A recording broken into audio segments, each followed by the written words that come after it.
Um, so before I get started, there are a couple of things I'd like to say. I'll be reading 7 poems. The collection is about myth, art, and Buddhism. But a lot of the poems are rooted in a small family business, which is in my case a small grocery store. Like many immigrant children, I, along with my 2 brothers, helped my parents out on the weekends, sometimes after school and during the holidays.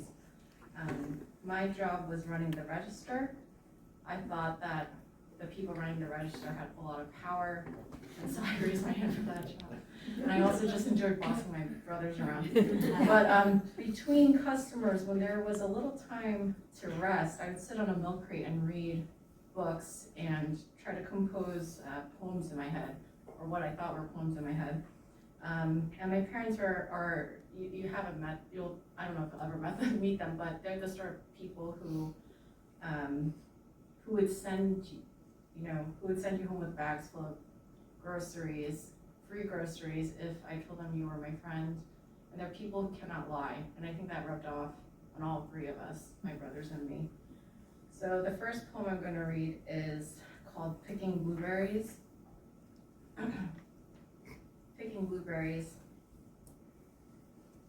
It was a risk my father had taken in midwinter, ordering 240 pint boxes of blueberries in less than desirable condition at a discount, so they could be repicked, repacked, and resold. We stand together before crates of blueberries, the color of river pebbles in water, some flecked with mold. I am 29 years old, and yet my father instructs me as though I were a child again, hiding between the aisles of lettuces and squash in the store. Daughter, look, he says. He squeezes a blueberry between his thumb and finger until the skin tears. I see now, rotten ones bruised to the touch. We pick in silence. By the second hour, our fingers stiffen, their nail beds purple from juice. Suddenly, my father's voice emerges as though from a distance. You are not meant to live this kind of life. But nor was he, a man with a mind made wide by books, who as a child rose with the sun to read by its light. We're left with fewer boxes than we had thought. How to price them? $3.99 per pint.